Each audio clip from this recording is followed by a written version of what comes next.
show you how to transfer files back and forth from your computer to your smartphone and vice versa using a couple different apps. I've been doing this for years. I ditched the USB cable years ago because I just feel like why should I have to hunt for a USB cable when I could just set this up to transfer through the Wi-Fi? That, and I also tend to lose USB cables at least every few days, so now I don't have to keep hunting for my stupid USB cables that I lost. Anyway, let me show you this app to start out here for Android. It's called Wi-Fi FTP Server. You can download this for free on the Play Store. Honestly, I'm not sure if it has an accompanying app on iPhone, but I will tell you it's almost guaranteed that they do have iPhone FTP server apps. And if they do, you would be able to use it with a client I'm about to show you in this video. I just want to tell you one thing real quick. All three of these screenshots you see right here on the left were transferred to my desktop using the exact method I'm about to show you without a USB cable. There are probably easier ways to do this, but I'm going to show you my personal method because it works for me now and it's worked for me flawless for years. First, I want to show you the settings screen. I want you to make sure this option, Use FTPS, has a check mark in the box. That's going to make sure all your settings are encrypted, whether you're on a home network or a public network like a library, an airport, or a restaurant. Make sure that box is checked. Now, root folder, this box, you're going to be switching back and forth between internal memory and custom folder a lot. Custom folder just means if you're using an SD card on your phone, you're going to be setting that to your root folder. You want to make sure before you even load your client that you change your root folder to whatever you want it to be set to.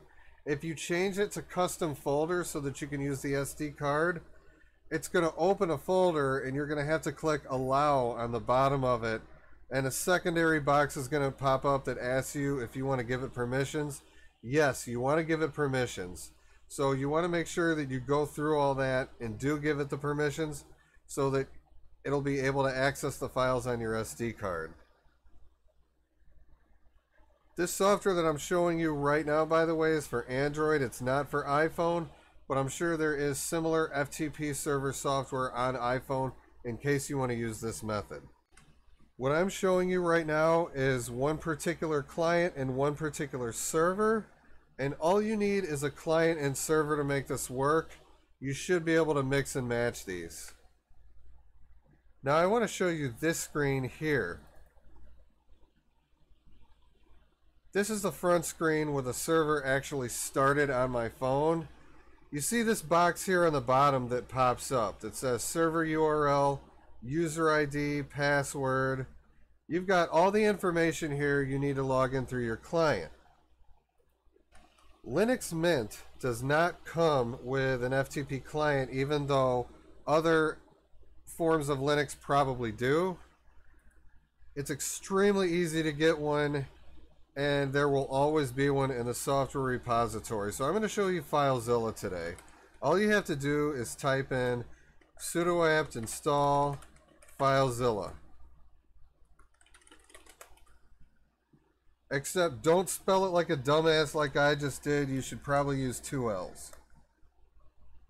Okay. Mine's already installed and it's the latest version, so... Okay. You see here in the window on the right, FTPS:// You're going to have to type this perfectly. This tells your client what protocol to use. So the very next thing is the IP address. Mine just happens to be 10.0.0.5.1. You see the colon and the last number there is the port number. Next, the user ID and the password are both Android. Not very secure. I should probably be ashamed of using that. Honestly, you should probably take the user ID and password and customize it on your app. I was just really being lazy on mine, and I only really use this on my home network. I never use it anywhere but home. Many of you are probably going to be in that same situation.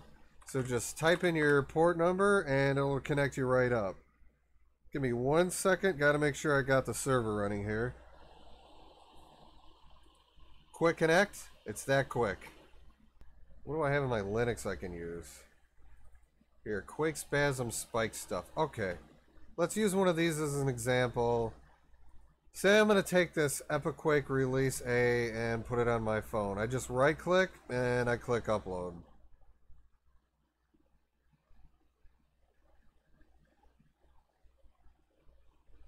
Not as fast as USB 2, but still faster than USB 1.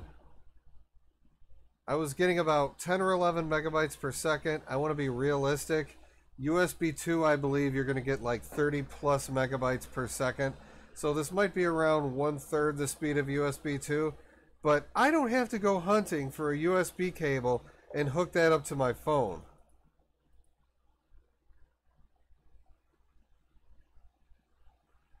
These are each approximately 70 megabytes. I'm just trying to give you a feel for the speed of the transfer. Though, I use this to send movies that are several gigabytes to my phone all the time. Like I said, when I feel like just using my phone and not a PC. I'm going to delete these off my PC and then transfer them back.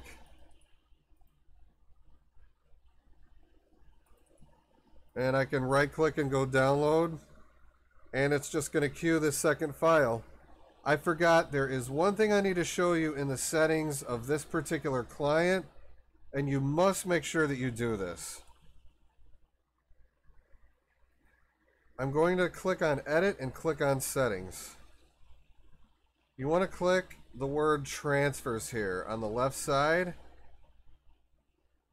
Go up to the very option on the top, Maximum Simultaneous Transfers. Make absolute sure this option is set to 1. No higher than 1. You don't want this set to 2 or 3 because you need to think about the devices you're transferring to.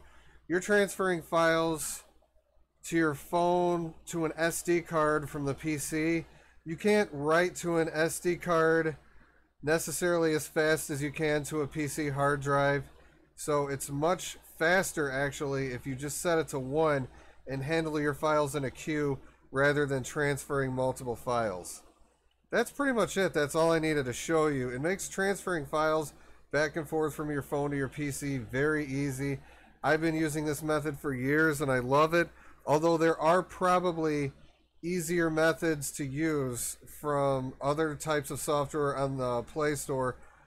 But you're going to want to remember, some of these softwares tend to go through a centralized server and you don't want to use that. The method I just showed you is more direct. It goes from my PC through the router in the house, but straight to my phone, not through an externalized server out there God knows where. Not giving someone else the ability to look at my data. It's just me transferring it to me. That's it. So I just thought maybe some of you might find this method useful. It's really nice to be able to ditch the USB cable and transfer files back and forth whenever you want them. I mean, not to mention too, your phone doesn't even have to be by your PC. It's just got to be on the same network. So you can leave your phone in the bathroom and be on your PC 3 rooms away and still transfer files back and forth just as quickly as long as you have good signal on your phone. Anyway, that's all there is in this video. I just want to say thanks for watching. I'll see you again in the next video. Take care.